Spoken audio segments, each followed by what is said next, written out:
اللہ الرحمن الرحیم۔ الحمدللہ، اللہ تعالیٰ کے فضل و کرم سے ہماری 21 احادیث مکمل ہو چکی ہیں۔ آج ہم حدیث نمبر 22 پڑھیں گے، جس میں اس کا عربی متن یعنی عربی عبارت، اردو ترجمہ اور اس کی مختصر سی تشریح دیکھیں گے۔ حدیث نمبر 22 یہ ہے، وَلَا تَشْهَدَ شَهَادَةَ زُورٍ۔ اس کا اردو ترجمہ یہ ہے کہ آپ جھوٹی گواہی نہ دیں، یعنی یہ ہم سے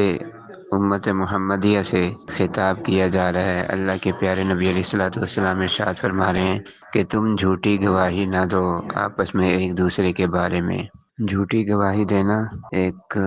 ناجائز اور حرام عمل ہے اور کبیرہ گناہوں میں سے ایک گناہ ہے، اور یہ ایسا عمل ہے کہ انسان کو جہنم میں لے جانے کا سبب بن سکتا ہے۔ یعنی جو انسان جھوٹی گواہی دیتا ہے یا جھوٹی گواہی دینے کی عادت اپنا لیتا ہے، یا جیسے آج کل ہمارے ہاں عدالتوں میں ہوتا ہے کہ لوگ جھوٹی گواہی دینے کے لیے وہاں پہ موجود ہوتے ہیں اور جھوٹی گواہی کو اپنا ذریعہ معاش اور پیشہ بنا کر وہاں کام کرتے ہیں اور جھوٹے گواہ کے طور پر اپنی سروسز کو پیش کرتے ہیں، تو یہ ذہن میں رہے کہ یہ بہت بڑا گناہ ہے اور بڑا سخت گناہ ہے، اور یہ جہنم میں لے جانے کا سبب بنے گا ایسے لوگوں کے لیے جو اس قسم کے اعمال سر انجام دیتے ہیں۔ جھوٹی گواہی دینے کے حوالے سے قرآن پاک میں بھی آیات موجود ہیں جس میں اس کی مذمت کو بیان کیا گیا ہے اور اس کے ناجائز ہونے کو اور اس کی غلط ہونے پر زور دیا گیا ہے، اور احادیث میں بھی بہت سی احادیث ایسی ہیں جو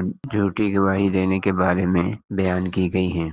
بہرحال ہم سب سے پہلے جھوٹی گواہی کو قرآن پاک سے دیکھتے ہیں کہ اللہ تبارک و تعالی جھوٹی گواہی دینے کے بارے میں کیا ارشاد فرماتے ہیں۔ چنانچہ قرآن پاک میں پارہ نمبر 19 سورۃ الفرقان آیت نمبر 72 یعنی 72 میں اللہ تبارک و تعالی ارشاد فرماتے ہیں، والذین لا یشہدون الزور واذا مروا باللغو مروا کراما۔ اللہ تعالیٰ اس آیت کے اندر رحمان کے بندوں کی خوبیاں بیان فرما رہے ہیں، یعنی اللہ کے جو نیک بندے ہوتے ہیں ان کی کیا کیا خوبیاں ہوتی ہیں۔ اس میں سے ان کی ایک خوبی یہ ہے، والذین لا یشہدون الزور، کہ وہ لوگ جو ہیں وہ جھوٹی گواہی نہیں دیتے۔ مطلب یہ ہے کہ جان جاتی ہے تو جائے لیکن جھوٹی گواہی نہیں دیتے، اور آپ کو پتہ ہے کہ سچی گواہی دینا بہت مشکل کام ہے آج کے دور میں، اور اس کا ایک معنی یہ بھی ہے کہ وہ جھوٹی مجالس میں حاضر نہیں ہوتے۔ زور کا مطلب ہے جھوٹی مجالس، یعنی جہاں شریعت کے خلاف باتیں ہوں وہاں نہیں جاتے،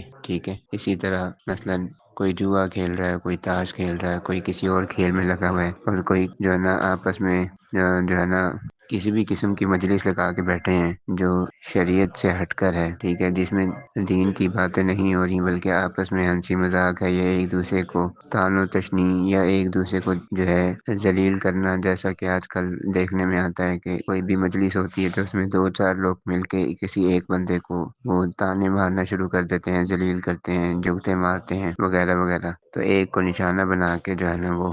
اس کو تنگ کرنا اور چھیڑنا شروع کر دیتے ہیں۔ تو فرمایا جا رہا ہے وَإِذَا مَرُّوا بِاللَّغْوِ مَرُّوا كِرَامًا، تو جب وہ ایسی جگہ سے گزرتے ہیں یعنی بیہودہ مجالس کے پاس سے گزرتے ہیں تو شریفانہ طور پر گزر جاتے ہیں۔ مطلب یہ کہ وہ ان لوگوں کے ساتھ گھلتے ملتے نہیں ہیں، ان کے کھیل میں یا ان کے معاملات میں دلچسپی نہیں دیتے، نہ ان کے ساتھ الجھتے ہیں، بلکہ وہاں سے آرام سے